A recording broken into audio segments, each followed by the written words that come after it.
Moi, je dirais le digital network, c'est l'expression première du matérialisme numérique. Ne serait-ce que cette année-ci, on a eu beaucoup de nouveaux professeurs qui sont arrivés. Bonjour Anne Cordier. Bonjour.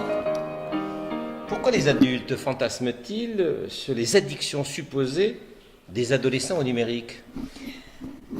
Parce que les adultes fantasment peut-être de tout temps sur les pratiques adolescentes.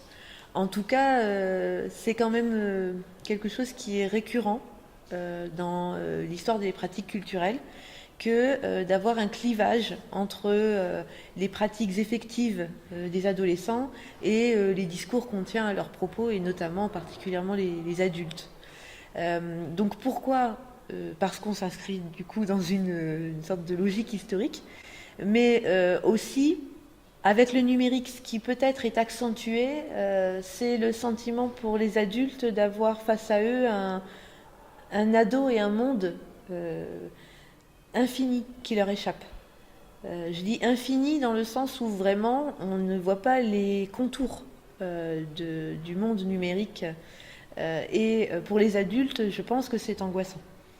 Ensuite, le fantasme vient très clairement aussi de discours médiatiques qui vont mettre en exergue des cas avérés d'addiction ou de pratiques dites déviantes. Le problème étant que, et en même temps ce n'est que à leur crédit, les parents s'inquiètent pour leurs enfants et pour les adolescents dont ils ont la charge, et nécessairement vont du coup développer eux-mêmes beaucoup d'angoisse. Les adultes, de manière générale, ont quand même tendance à fantasmer sur les pratiques adolescentes, numériques ou pas.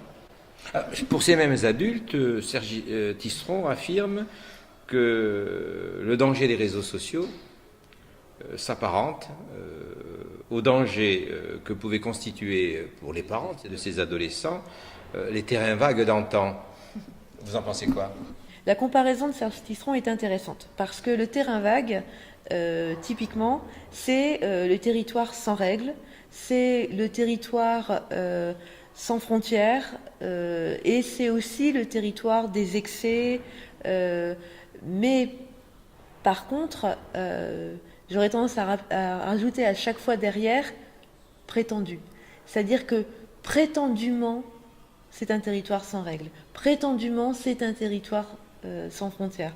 C'est-à-dire qu'en réalité, les adultes craignent, pas tous, mais certains craignent le numérique et les pratiques numériques des adolescents parce que ces pratiques sont en grande partie invisibles, comme l'ont effectivement, et Serge Tisseron a raison sur la question du terrain vague, toujours été les pratiques adolescentes aussi. Et les adultes craignent parce que ce sont aussi des pratiques qui donnent le sentiment de ne pas être du tout régulées. Or, là où ils ont en grande partie tort, c'est que quand on observe les pratiques des adolescents, on se rend compte qu'il y a une grande régulation interne qui s'opère, que les frontières pour eux sont quand même majoritairement très claires. Il y a beaucoup de travaux qui convergent dans ce sens-là, et notamment les travaux de Claire Ballet qui montrent par exemple qu'il y a une intimité, certes, qui est questionnée avec le numérique, mais que les adolescents redéfinissent les contours de ce qu'est l'intimité pour eux sur les réseaux sociaux, ce qui signifie qu'ils ont bien une projection du territoire qu'ils investissent, et que finalement ce territoire n'est pas finalement si vague que cela. C'est pour les adultes qu'il l'est. Alors, si ce territoire est vague pour les adultes, Serge Tisseron ajoute « Ne soyez pas amis de vos enfants sur Facebook ». Vaste débat. Les parents peuvent être amis de leurs enfants sur Facebook. Leurs enfants créeront simplement un autre compte. Tout à fait. Et d'ailleurs, les adolescents que moi j'ai rencontrés, quand je leur ai demandé est-ce que tu me permets de voir ton compte Facebook, évidemment avec toi, sur place, il ne s'agissait pas pour le coup que moi je devienne amie avec eux. À chaque fois, la question que j'avais, c'était lequel? Parce qu'il y a le compte pour les parents, donc où on est amis avec les parents. Il y a le compte pour l'école, qui n'est pas toujours exactement le même que celui avec les parents. Et il y a le compte perso, qu'on pourrait finalement définir comme le compte intime. Alors, ceci étant, quand on regarde l'évolution de la pratique des adolescents sur les réseaux sociaux, bon, aujourd'hui, c'est un peu moins d'1 sur 2 sont sur Facebook, 42% sur les dernières enquêtes, et on les trouve un peu plus nombreux sur Instagram et sur Snapchat. Quelle lecture on peut en donner ? On va faire une lecture finalement assez simple, je pense, en termes d'usage informationnel, c'est-à-dire que les pratiques infocommunicationnelles se développent sur un certain nombre d'outils, de plateformes, et elles évoluent avec le temps, avec les différentes expériences socialisatrices que l'acteur va avoir, et ça va se traduire par des migrations d'outils. Ce qui ne veut pas dire pour autant que l'outil est complètement abandonné. On peut y revenir, quoi. On peut y revenir, et puis on va aussi avoir une multiplication des outils qu'on va exploiter, mais qu'on va exploiter du coup à des fins différentes, dans des situations différentes ou avec des personnes différentes. Snapchat, par exemple, reste, en tout cas pour le moment, un territoire très adolescent, où on va partager les photos entre ados se connaissant, étant sur un régime de proximité très fort, alors que sur Facebook, on va être sur une mise en scène, et sur une mise en scène aussi à destination des adultes. Le numérique interroge donc. Ce d'autant plus que l'accélération des technologies fait qu'on est toujours en retard par rapport à ces mêmes technologies. Et dans l'imaginaire éducatif donc, ce nouvel outil va remplacer l'expertise humaine. Doit-on s'en inquiéter?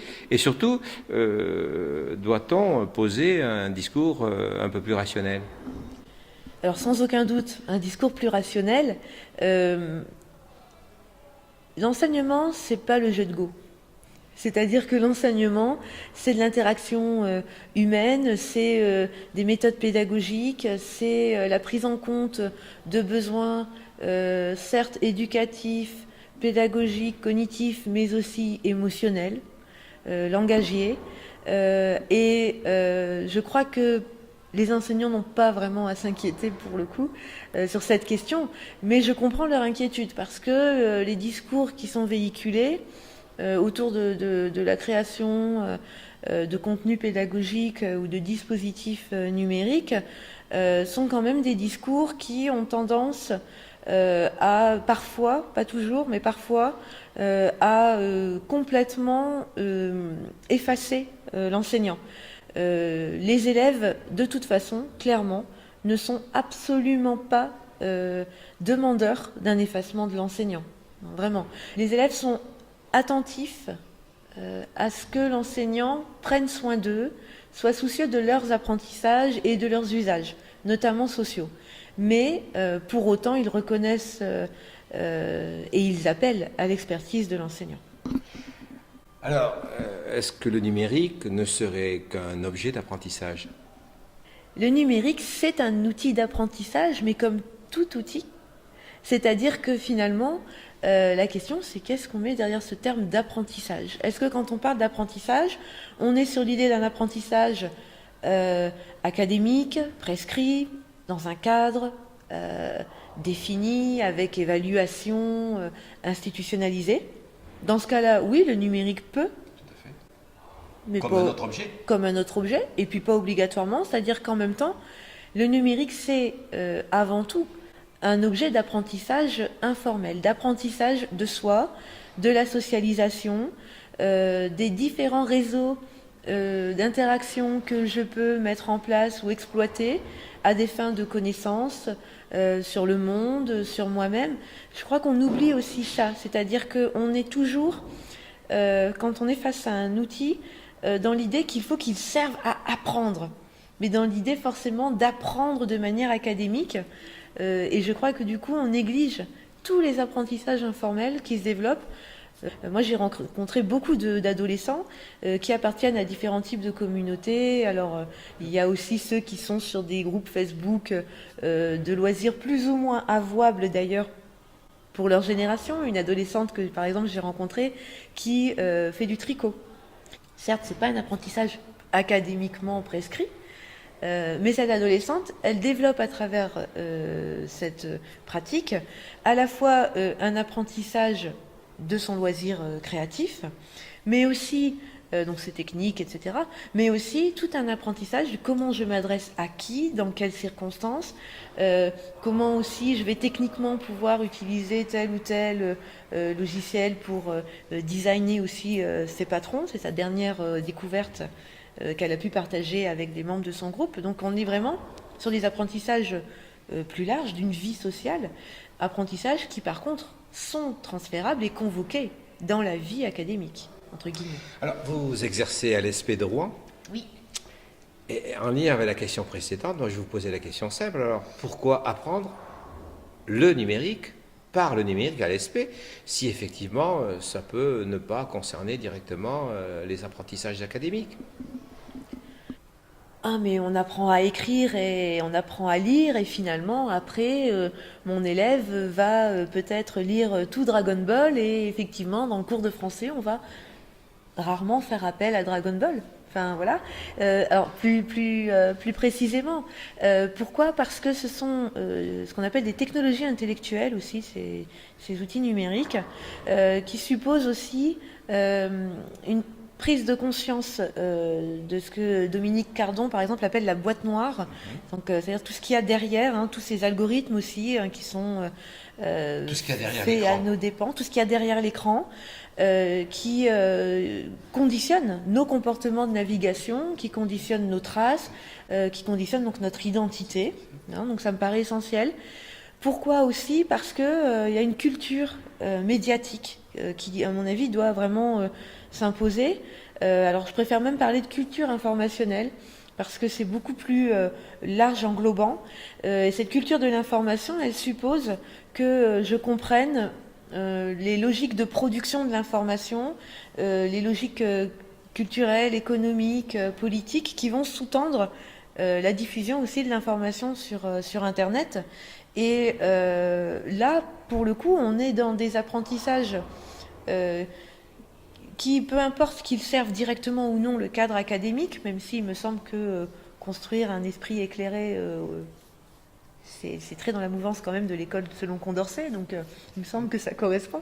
Mais au-delà de même cela, je crois que ce que ces apprentissages d'une culture de l'information aussi favorisent, c'est une émancipation critique, consciente, de l'être humain et dans toutes les différentes sphères qu'il va avoir à fréquenter et à explorer lors de sa vie, quels que soient les réseaux auxquels il va devoir faire appel.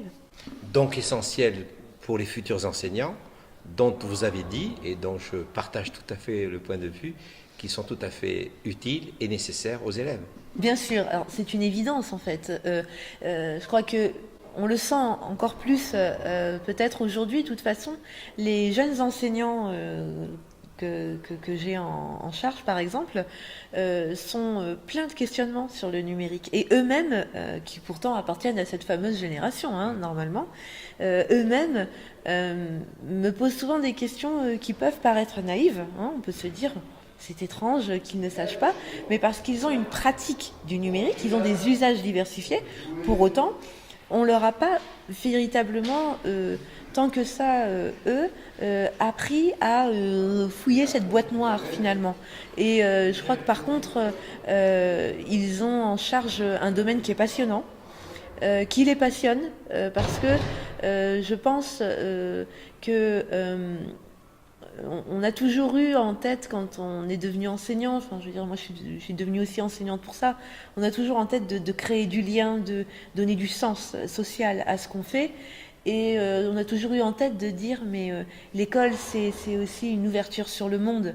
Et prendre en charge le numérique comme objet d'enseignement-apprentissage, c'est développer une culture de l'information qui est partie prenante aujourd'hui d'une culture générale, convocable à travers la vie professionnelle, personnelle, et qui va permettre aussi, finalement, alors je suis désolée de jouer sur ce titre, mais qui va vraiment permettre tout au long de la vie de grandir connecté. C'est vraiment, je pense, ce rôle essentiel que les enseignants ont